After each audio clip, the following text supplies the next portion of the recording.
So it sounds like we're live, and such is the case. Everything looks like it's a go. It's amazing how Hangouts are going through so many gyrations and what's going on.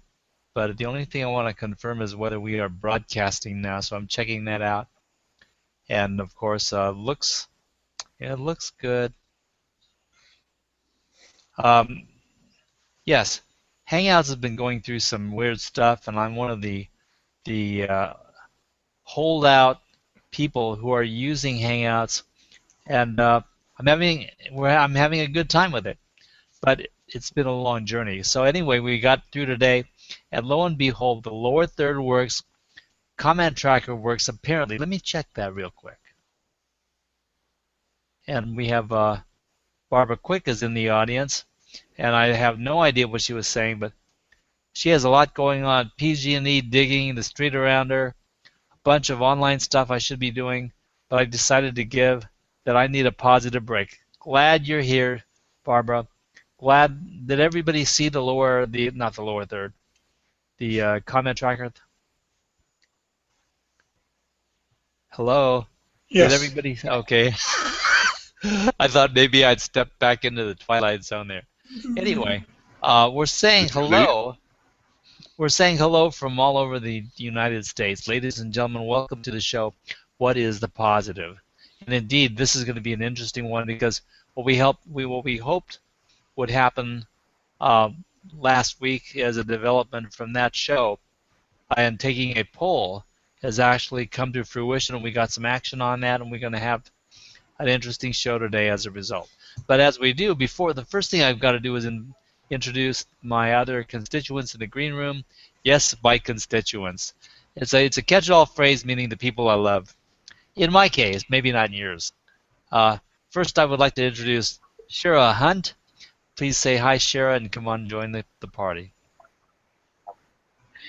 Hey, I'm Shira. Glad to be here. Looking forward to a live guest today. I'm a vibrational medicine teacher and therapist. I'm coming from Las Casas, Tennessee, so glad to be with all of you. Okay, thank you. And by the way, I just wanted to interject. Um, as we're going, if anybody sees Gary Whalen show up, let me know immediately, and we will interject some information about what's going on. Okay, I got a little side note over here. And just offhand, um, I will chat a message to alert everybody as to what's going on.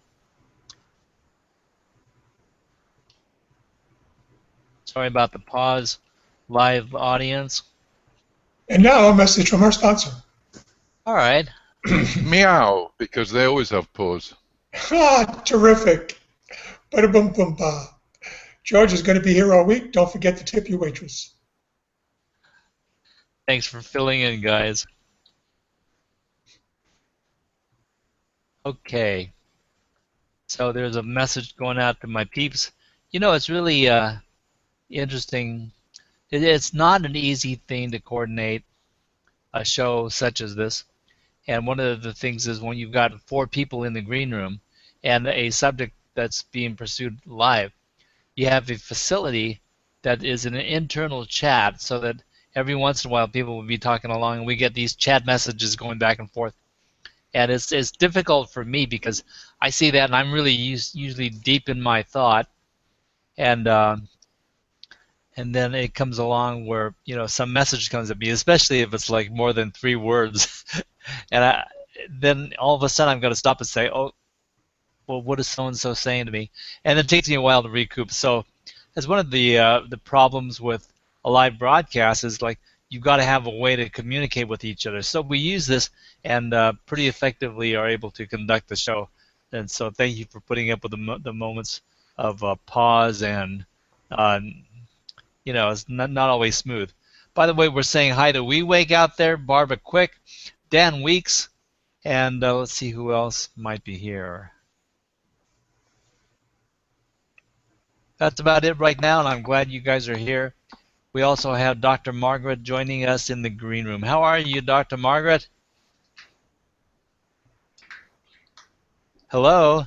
How are you doing? Can you hear us? I can hear Can you? you. Okay. Okay, good. Um, Thank you for showing up today. You've got a really interesting situation, which we're going to pursue a little bit later. But I'm going to follow up and finish introducing the people down the row here as I'm mouthing off in between. And then we'll get on to your subjects in just a few minutes here.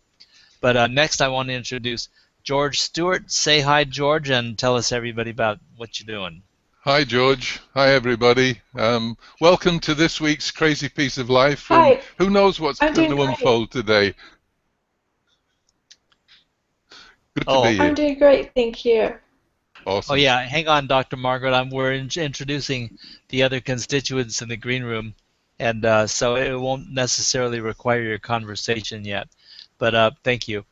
Next, in the green room, we've got Carlo Savio. Say hi, Carlo. Thank you, Roland. Hi, Carlo Savio in Las Vegas, where I'm comfortably living an examined life.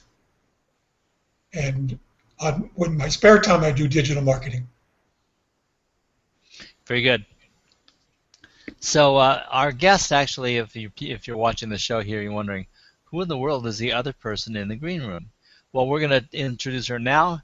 She is Dr. Margaret Aranda, and we're really, really happy to have you here. Thank you very much for showing up. Say hi and tell everybody a little bit about yourself. And you don't have to go into the reason that you're actually here in the green room today. We're going to hit that real hard in a few moments.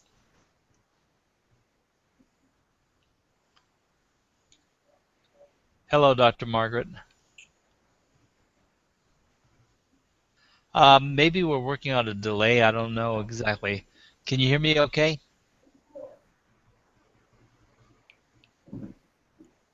Hello, Dr. Margaret.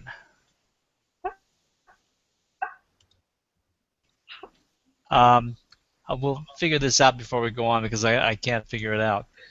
Dr. Margaret, if you are hearing me fluently, go ahead and respond and let me know what you're doing. Okay, I'm hearing double voices. One is Ah, lagging after the other, but okay, I got just it. go ahead and talk. No, hang on a second. Uh, a couple things that you can check for me, and what you can do first of all is see if you have more than one window open with the event playing. Because if you do, that's Oh, I probably what it do. is.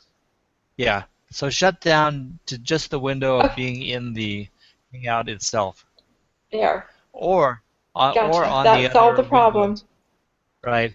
I usually have multiple windows open. I've got my Hangout window open plus an event page and sometimes a YouTube channel playing at the same time. But the two out of the three, I have to literally go to the page and turn the volume on the player down to 0. Otherwise, I get this two or three voices barking at me in unison almost. But anyway, that'll make it easier for you. How are you doing? You look great. Thank you. I'm hanging in there. That's Okay.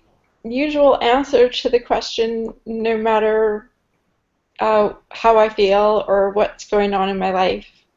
Okay. I've been Well, saying that as an answer to how are you for probably 20 or 30 years. yeah, I never say I can fine. imagine. And fine is always such a lie. Almost nobody is It is a fine. lie. Almost nobody is It in a state is. of fineness.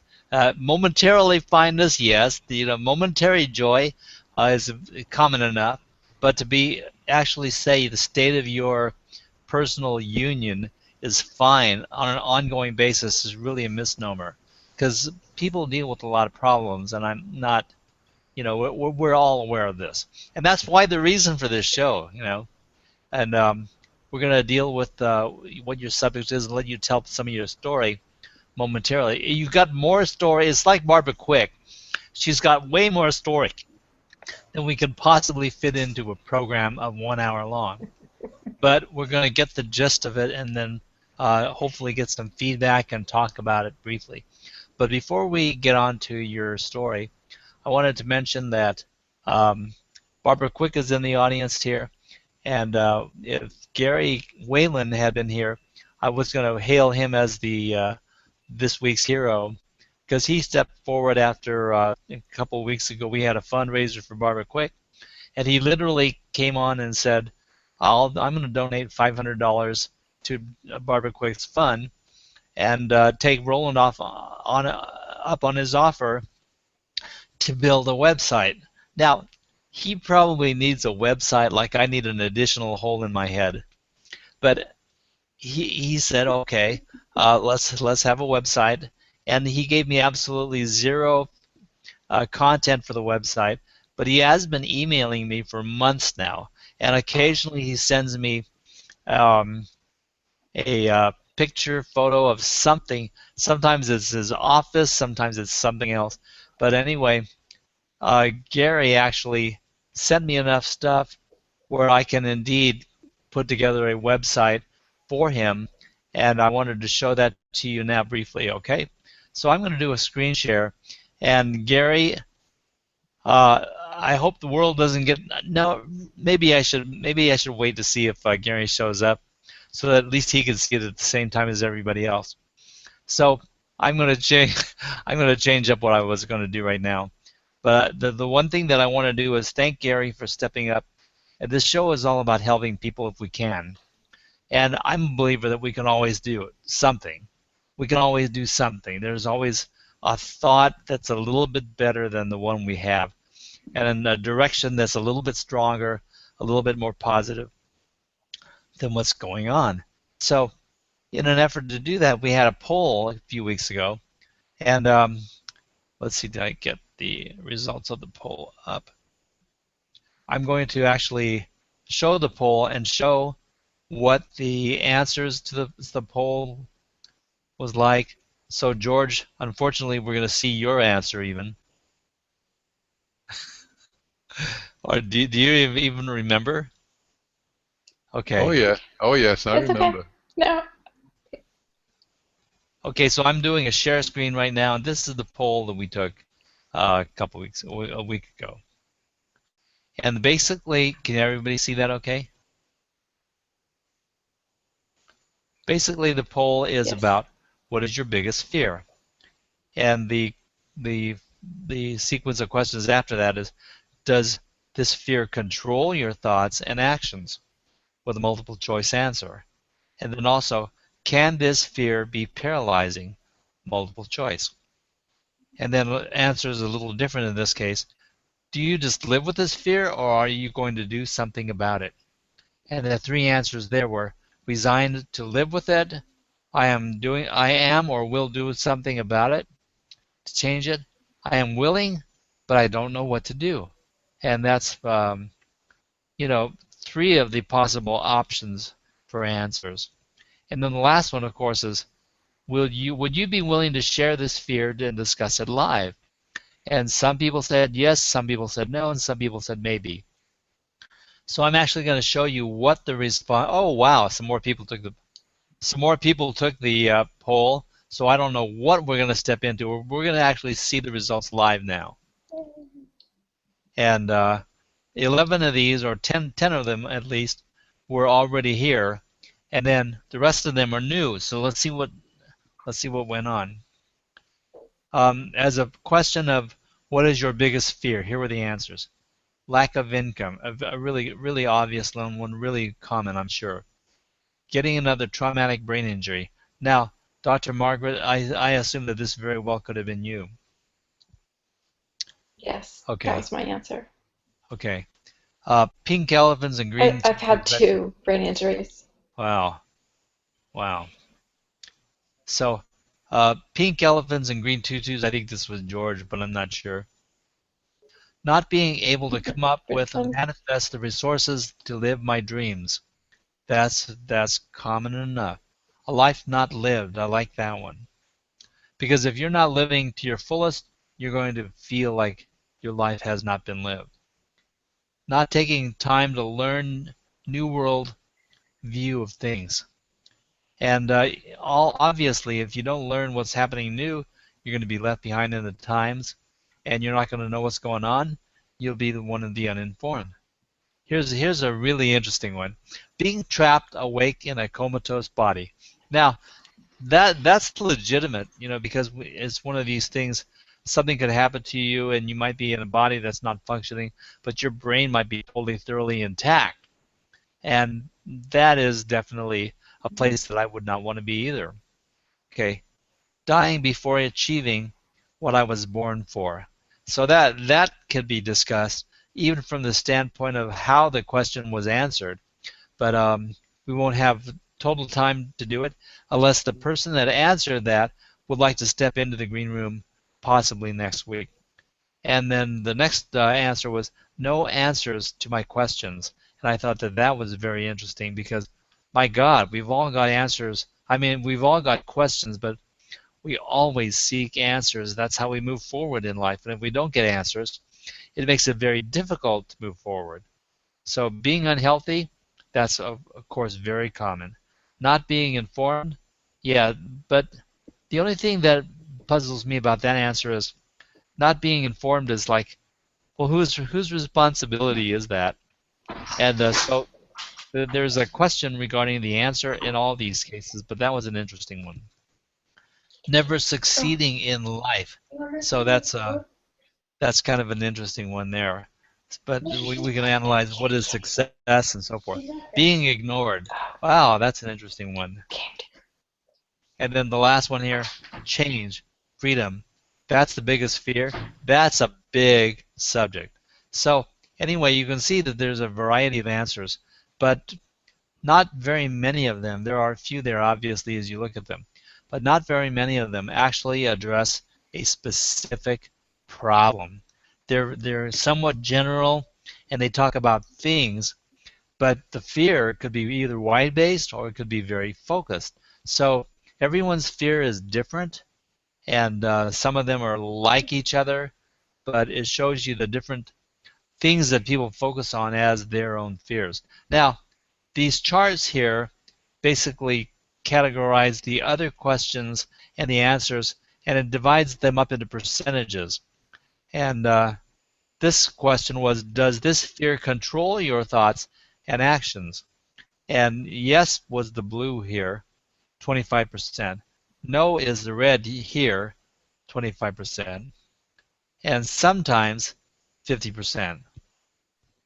So when it comes to the question, does this fear control your thoughts and actions, we're betting somewhere in the neighborhood of 75%, where the answer could be yes.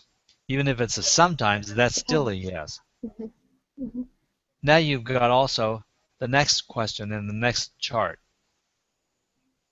Can this fear be paralyzing? It was divided up in almost exact thirds between yes, no, and sometimes. But the bottom line is 1/3 thought the fear cannot be paralyzing or is not paralyzing, and the 2/3 experienced paralyzing fear. So I'm sure that's all in degrees, but that makes you gives us a good idea of what exactly is happening with this fear and how much effect it has on our lives.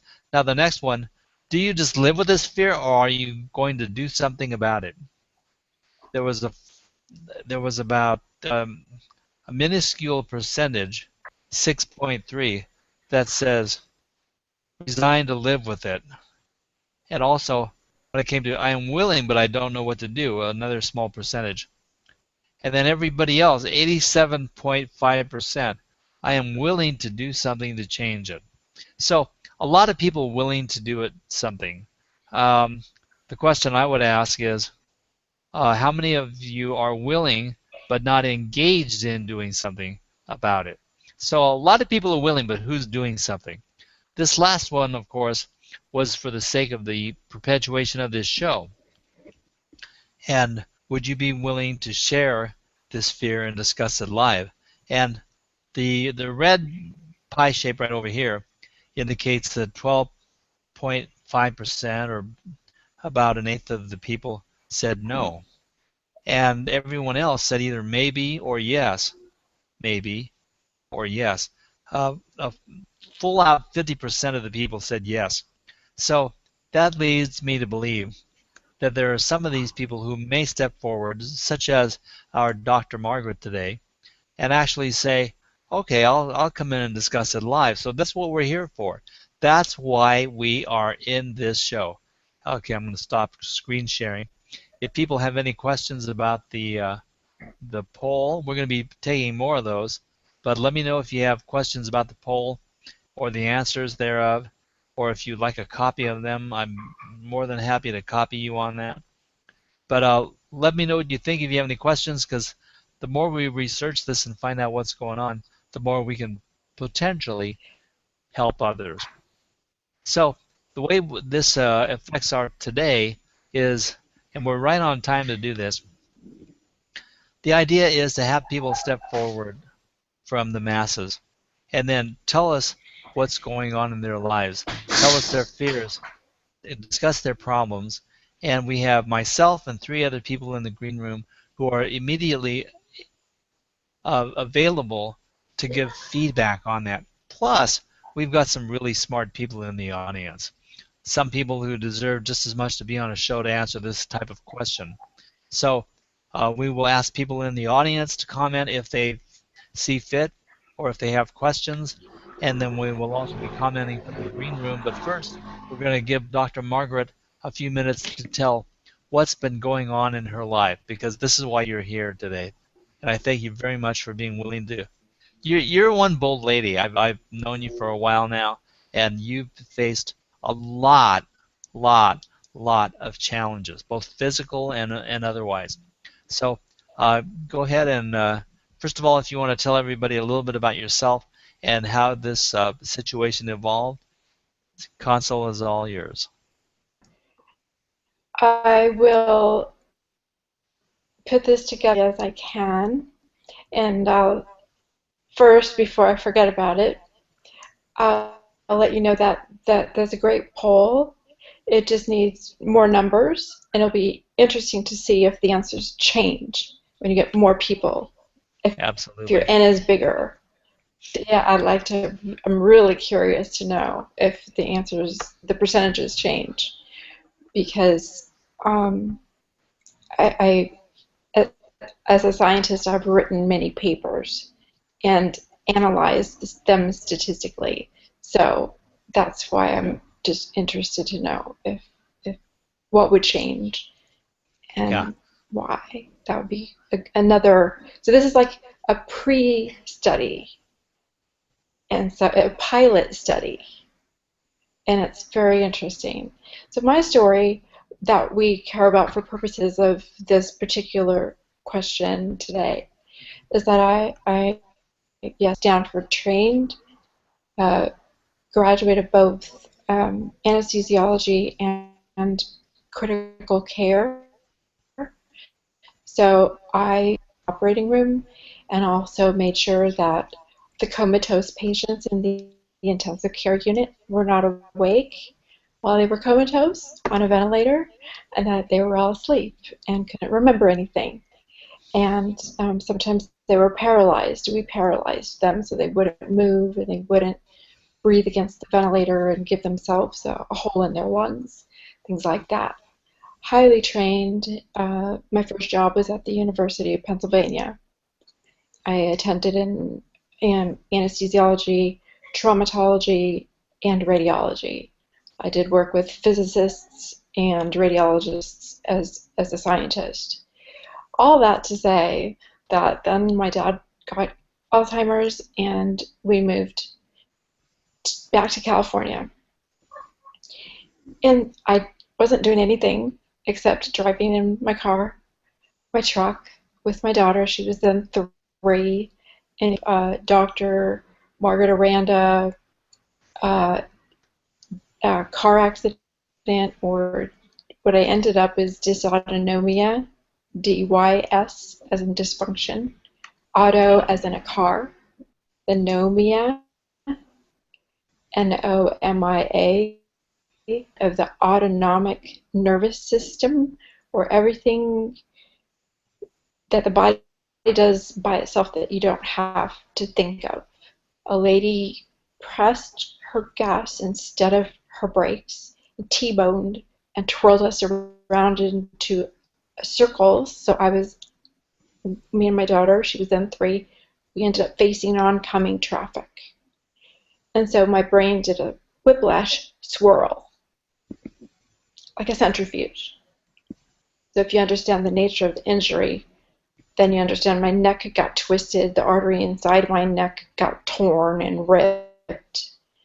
my brain got swirled and swooshed, and the pituitary gland got hit against the base of it, and I lost hormone function. I couldn't talk, couldn't walk for a while. I had to go into neuro rehab. Then when I finally did go home, I couldn't go up and down the stairs. I couldn't cook, garden, lift my child, nothing. 10 years later, I'm still pretty much bedridden, although I will say that I did recover almost completely in 2012, 2013. I had a full recovery. I was driving, I was a mom, I was baking cookies at Christmas and cakes, and a doctor in the hospital thought I was lying about my condition because I look so good. It's an invisible illness. You can't see it, and I look great when I'm laying in a bed. Stood me up, and I promptly fainted to the floor, and he didn't catch me.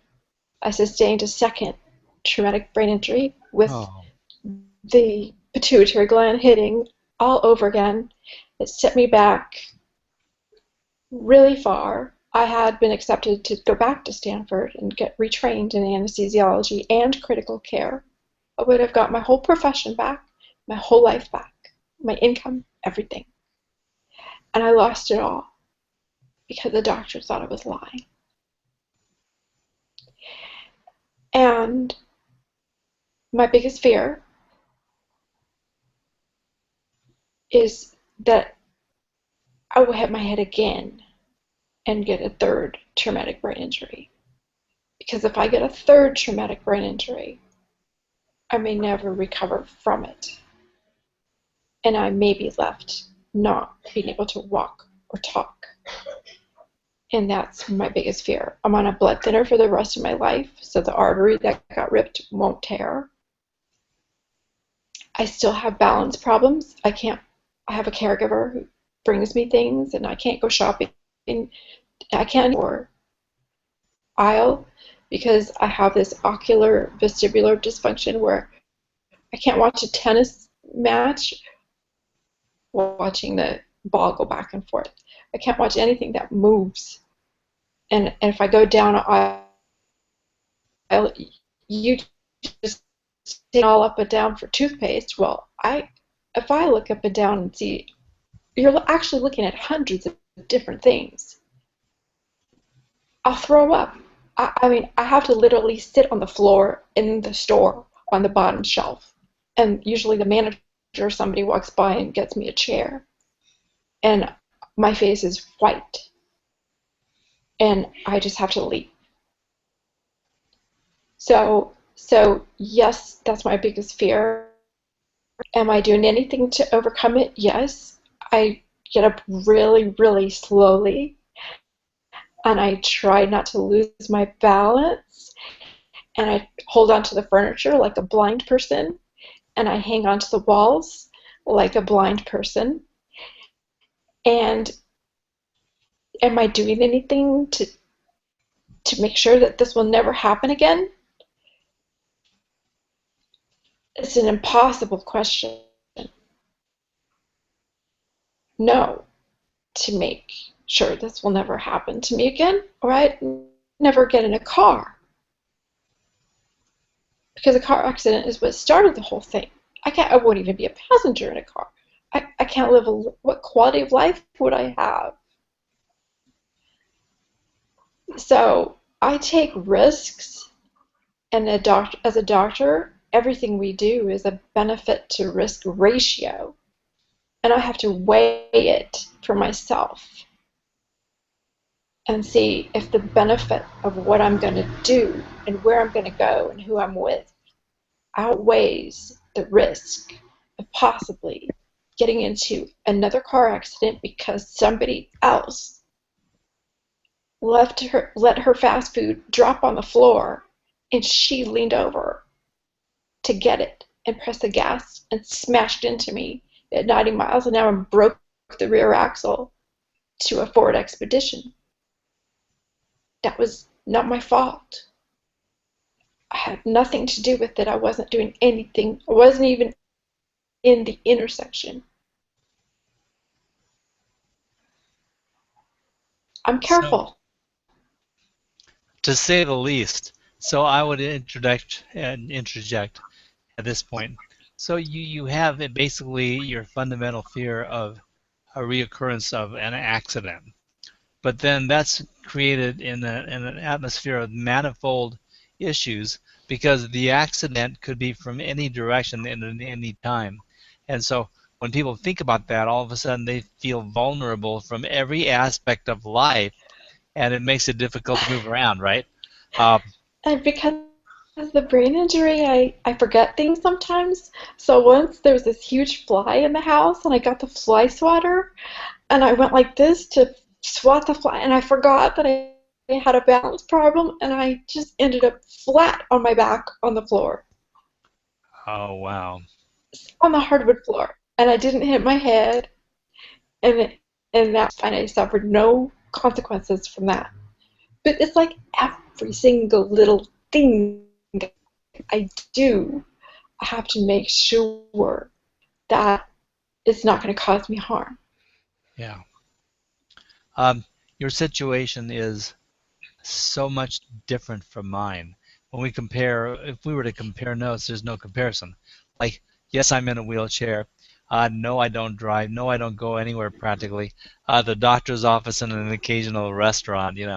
But I mean, for the most part, I don't have Yeah, many of those fears like falling or hurting myself or having a reoccurrence. And yet, the doctors will say, oh, you could have another stroke at any time. Well, I've had 3 strokes. So, as an element of comparison, I would say if I were to be in a fearful state, it would be I fear having another stroke because that could do to me what you're right, talking about without me doing anything. I could just sit here and be having a stroke. And so, if I exactly. were to be fearful, I could be fearful of that. But basically, I'm not in a position of where I'm actually challenging that or taking chances quite as vividly as you are. I have to watch my diet. I have to watch my coffee intake. I have to watch certain things I do, but I don't have the vulnerability that you obviously do with your situation. Does anybody have any initial feedback regarding Dr. Margaret's issues from the green room? Sure, I'd like to just speak with her for a minute. And first, I want to one of the things that you just revealed, that I think may be a really big piece of this whole transitioning and growing and learning a new way with Margaret is that her focus is on the accident, where your focus is on getting to life. Okay, so in order for us to begin to shift and change the frequencies of that, our focus has to be to release the fear so that we can move into, like we all are taking risks every day in some way, shape, or form, but when we look at the risk as life threatening, then we live in fight or flight all the time. And it's hard to get really happy or joyful or fulfilled in a fight or flight state. Those two really don't come together. So, first, I want to ask you, do you have any teachings or understandings as far as the mind body connection and the emotional aspects about how we can actually create things in our world based on what we're thinking? Yes, I do. And I've gone to a LP therapist. I've tried everything allopathic medicine, and then I went to osteopathic medicine, ac acupuncture. Sure. Then I did the vibration therapy and the chakras and the sound therapy, and that I think helped me the most is my relationship with God and my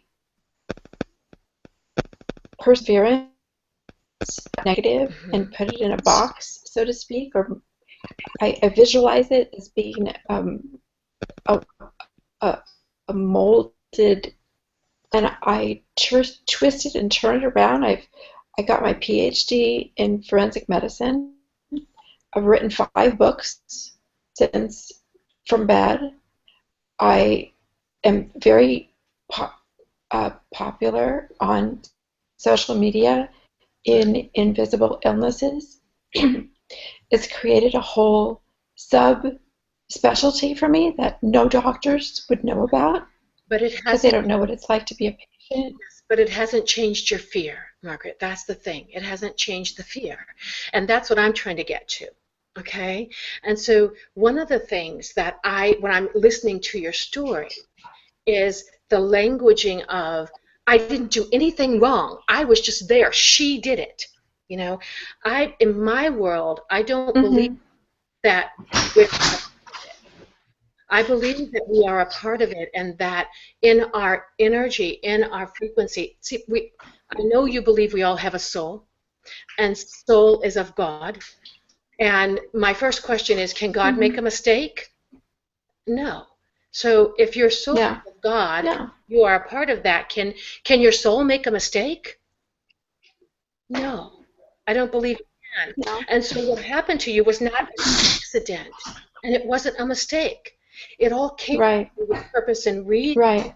And so that's the piece that I think in your thought processes, we have to realign with knowing that what happened to you was a gift, and look how you've overcome. These are the pieces that you can bring to people. Rather than the fear of it, let's see the glory of it. You know, is that you are a walking, talking example of what can be created from a very broken state. And this is empowering, and it's magnificent, and it's joyful. Yes, yeah, and so in 2011, I actually won the Perseverance Award from the Invisible Disabilities Association, and I'm very much known for being inspiring, and my website is called Perseverance, be that 1 in a million. And one of my quotes, even a dandelion can grow out of a crack in the cement. And if there's one weed that's going to grow out of a crack in the cement, by golly, that weed is going to be me. I don't care if it's a 1 in a million chance that N of 1 is going to be me. Because I'm a fighter. Exactly. And so ultimately, here's the other piece. Like there's a woman who does work with people to come to the kind of loving what is. And what she would say to you is, instead of being afraid that you would have another, brain injury, can you invite it? Can you love it? Can you say, if that were to happen to me again, I know there's a purpose and a reason that it would come to me. And let me tell you something, my feeling is, if you can overcome it twice, I don't believe a third time would take you down. I believe you would overcome it. This is your journey. There's another aspect to this too. You're probably right. Injury in the energetic realm, because I work in an aspect that I believe is very connected to soul too. But a lot of times when we have like a religious affiliation, it's hard for us to see all the different aspects. So I'm not really sure where you are in your journey with that. But there's another piece that many times these pieces of our lives speak to me in what I call soul language, which is energetic language.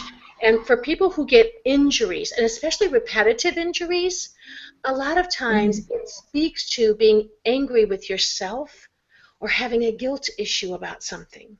And so to me, that's where I would go, is I would go deep inside and say, what in me stepped me into the process of getting an injury and then getting re-injured, like at the hands of the doctor. This is kind of what happened to Roland, I think, when Roland was recovering from a stroke and then another TIA, take me back down again. It's like, what was the purpose of that? And literally, a lot of times for me, the purpose of that is that I didn't quite get it the first time. And now I'm starting to step back out and come at life and do the doing stuff again. And I didn't get the deep information, the spiritual information, or that emotional, deep information that accident was bringing me. And so now I get to go, I step back and begin again. Here I am at square one again, dang it, and I get to begin again because there's still something richer that I have not Yes. uncovered yet. Do you feel like there was something after the second injury that you got like right with that you didn't get the first time? Yes. Uh, when I got accepted into the Stanford program, I knew that I was going to go back to anesthesiology. And the only thing that I would do was be locked in an operating room. And if I did my job right, nobody would remember me. My patients would be amnestic. They'd forget about me. They wouldn't know anything about me through the whole procedure. They wouldn't even remember me after the procedure. And who I would be helping one person at a time for 1 hour at a time, and that's it. But this way, I'm helping like thousands of people. Right. And I can talk to them, and they're not unconscious. They're conscious. Yeah. And so I get to be a teacher, and I love being a teacher. And I get to help people, empower them to learn how to save themselves. Yeah. Yeah. And when I hear you And I can only do that because I had to do it myself. right. And when I hear you talk like that, can you feel the shift in your energy? How different that feels Yes. talking about Yes. the fear of another accident. Definitely. Right. Exactly. And so our job when we have had something that has been really traumatic in our world and I mean, I had a bad car accident too, and it put me off my feet for 2 years. And when I got back in the car after that, I could have gone into extreme fear and said, oh God, I can't drive, because I don't want to lose my leg again. And sure enough, a year after I was back on the road, I had another head-on collision. I had a woman who crossed left of center and came straight into me, and that totaled my car. It was almost deja vu. It was almost identical. And I stepped out of that car without even a scratch or a bruise after being put down by the same kind of accident for 2 years. So what happened for me was I got it. I learned what I needed to learn from that. And then Spirit showed me it doesn't matter how it comes at you. When you're in the right place and you're in resonance, you're not going to get hurt. And I think if you focus on what is empowering and loving and beautiful in your world, that even if the same thing happened to you, you could walk out without an injury because you're doing what you came here to do now. You're on purpose. You're in love. You're aligned with your soul. And so to begin... I totally get that. Yeah. Okay, I'm going to interject right now because, of course, we're only part of this conversation. And one of the things that I need to clarify is what you see. Dan Weeks is bringing us some good points. First of all, he says, sometimes in that question does mean sometimes, yes, but it also means most of the time, no. So I wouldn't be so quick to count it as a yes. And I agree with you, and I don't even care if people are going to say no, because they're lying to us. They're lying to themselves. But if they mean, yeah, maybe I'd be willing to do that, that's the yes I'm concerned with, so that's the one I'm focusing on and looking for an opportunity. And I'm sure that those feelings can change. So let me know if they do. I'd be more than happy to have you take the quiz again. And he also was saying, this was an interesting one. I thought Dr. Margaret was sharing a fear with us. Where do we go from that to a narrative on her life living in a constant state of fear? Did I miss something? Maybe, because the concept is if you fear something, you're living with that fear. If you deny it at times and you hide it at times and ignore it at times, yes, but you're still living with the pressure of that fear. And so if it's as real as the ones that she's describing, she's not getting away from it most of the time. So for her to describe what she's living with is the exact situation that we are gearing this show to face and deal with as the fear that we're talking about. When we ask the question, what is your biggest fear? We're not talking about the things you visit on the weekends and occasionally if something comes up in your life and say, oh yeah, I fear this thing. If I were to apply this to myself, it'd be like, Yeah, I mean, do I want to die tomorrow? No. Do I want to have another stroke and be less than I can do now? No. I don't really want that challenge. But the question for me, as it is with everybody, is that's the no. That's the limit. That's the signpost and the landmark that says, this is what I don't want.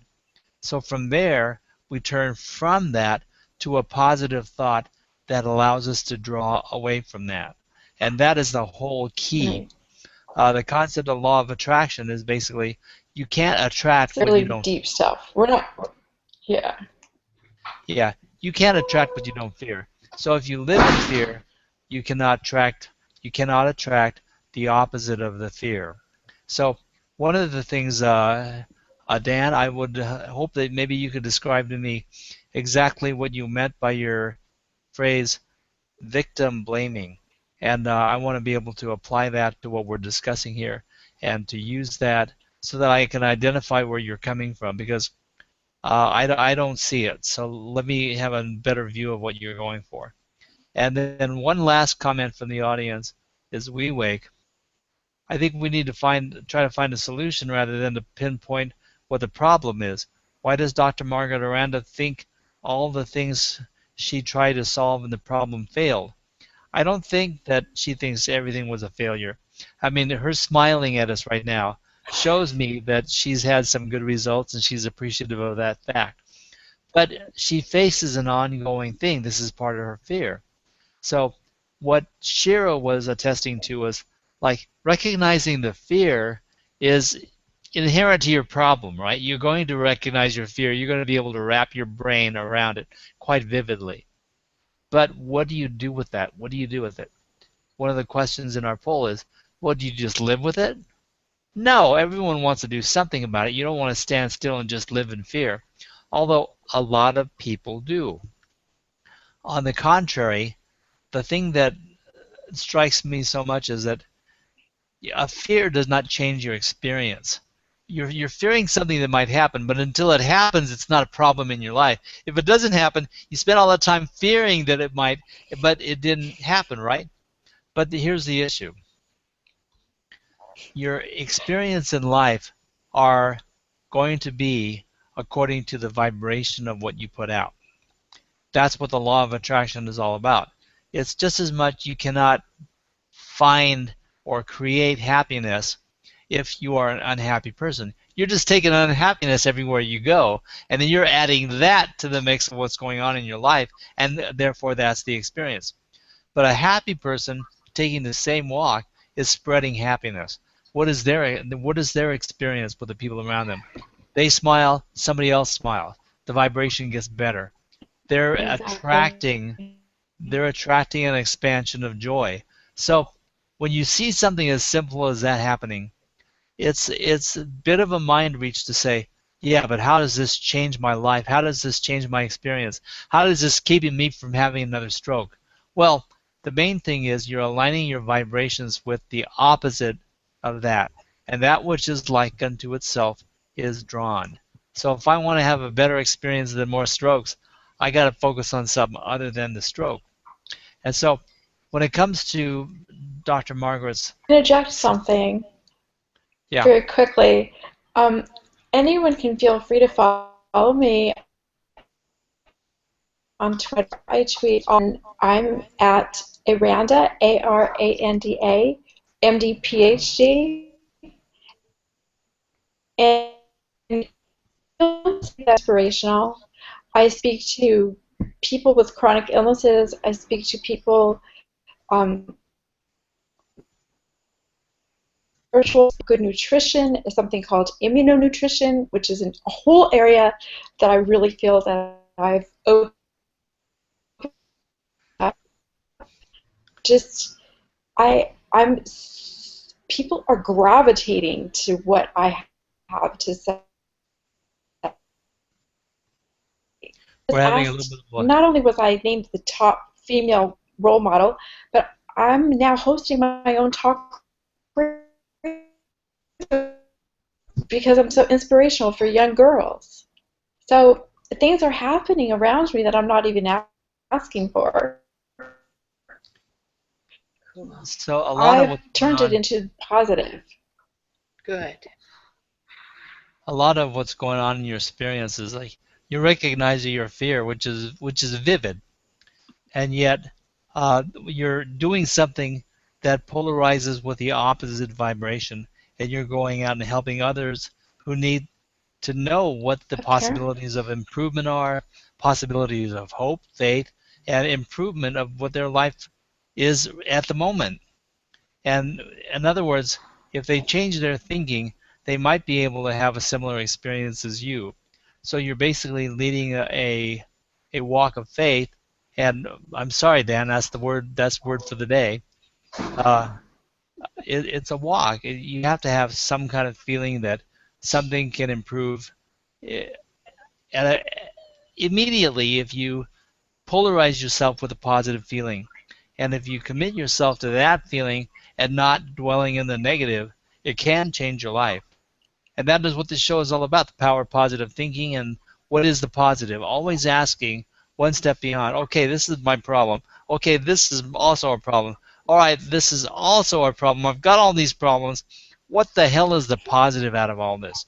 And when you can reach for the one little bit of better vibration than where you are helping yourself. And so the next leap of faith after that is basically realizing that your experience is affected imminently with what you think at all times. And one And more, go ahead. I was just going to say one more tool, Roland. What you're speaking about to me is actually the second step, that reaching for the positive. But to me, the first step is releasing the fear. So that's one of the things I was going to ask you that I didn't get to, is do you have any processes for when you come, when that fear hits you or when you feel it? Do you have any processes for releasing it?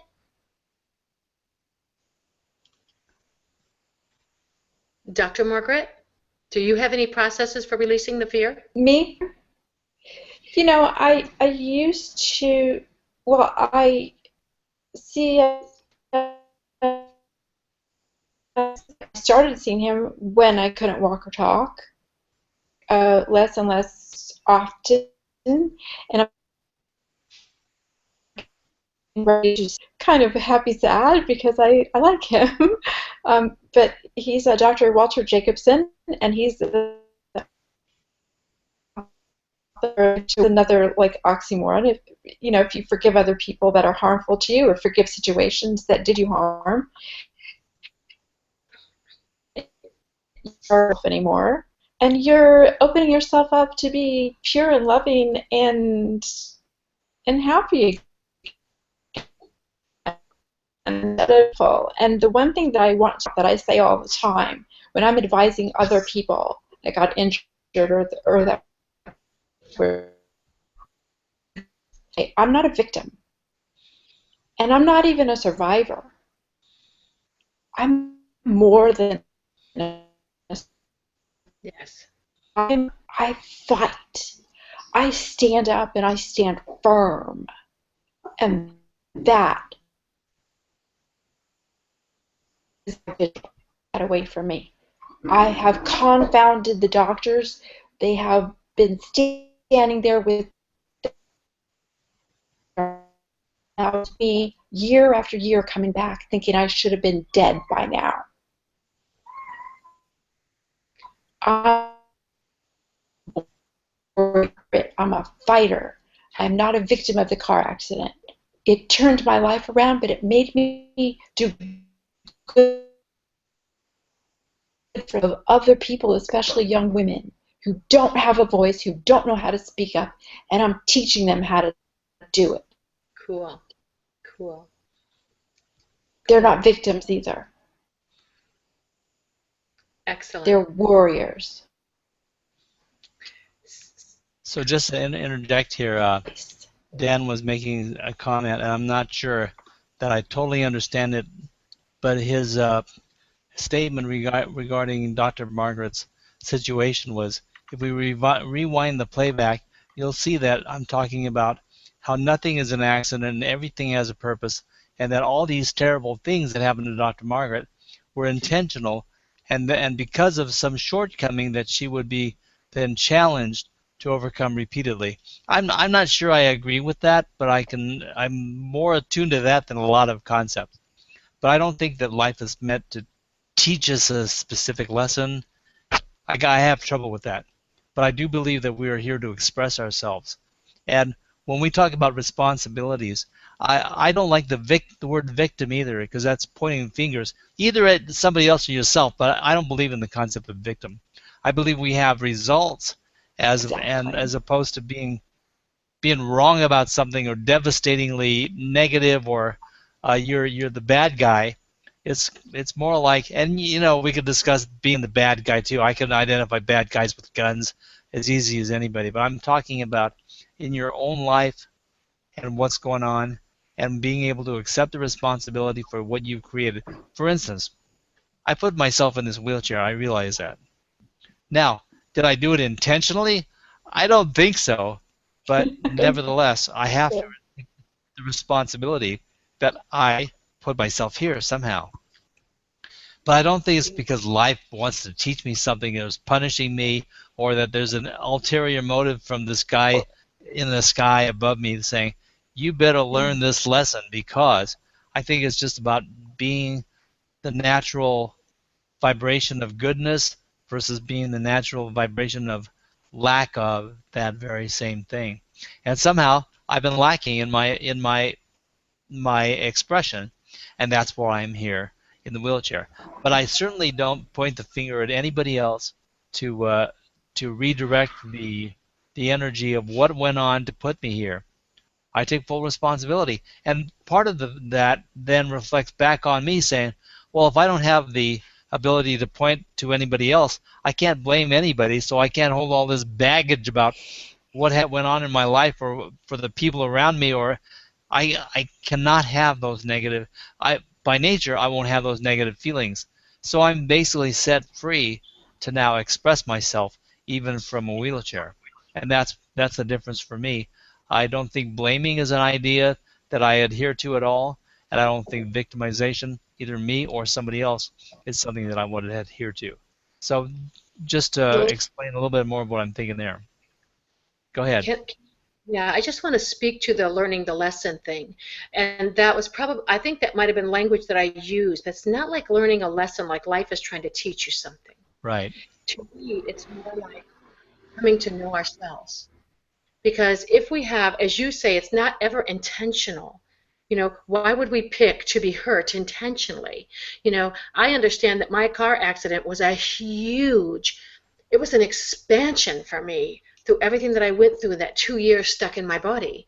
And so there were lots of lessons that I learned, but what it was really about was coming to know myself fully, coming to know how I wasn't in unconditional love of myself. I wasn't in unconditional love of being on this planet and expressing, as you say, expressing fully. I was expressing what I thought everyone needed me to express. I was a professional nurse. I was doing it their way. I was following the rules. I was doing all the, this is what I was taught as a kid.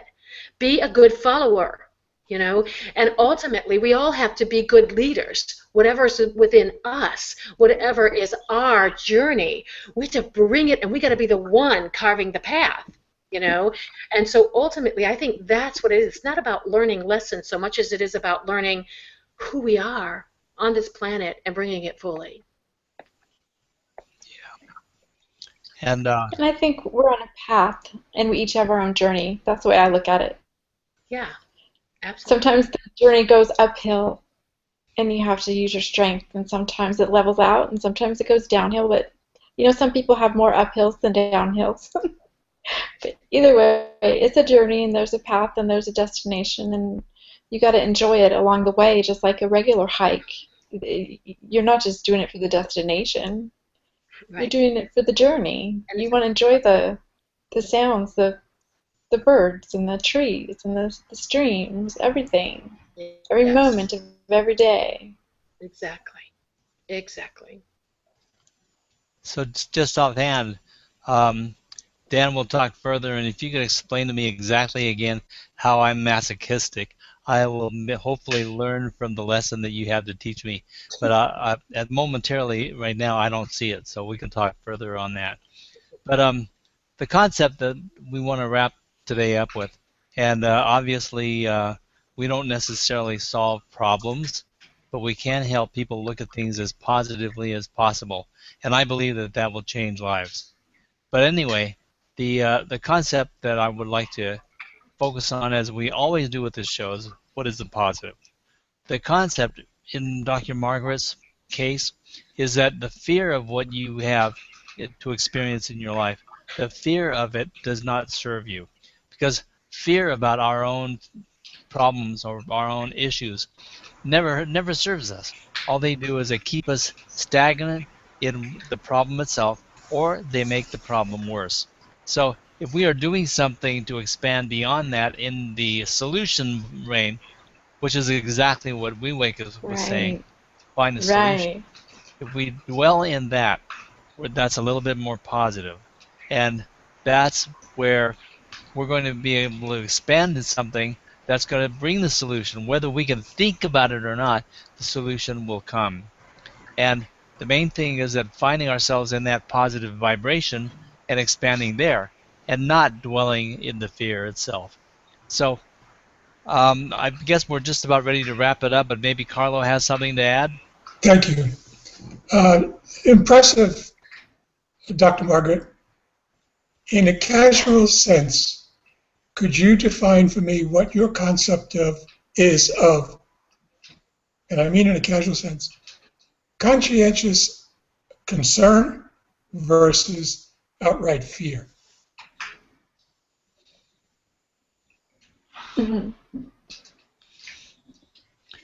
Yeah, everybody tells me I have a glow on my face, and I don't even notice that I smile all the time. I'm just, I've come to, I just turned the lemon. That's what I did.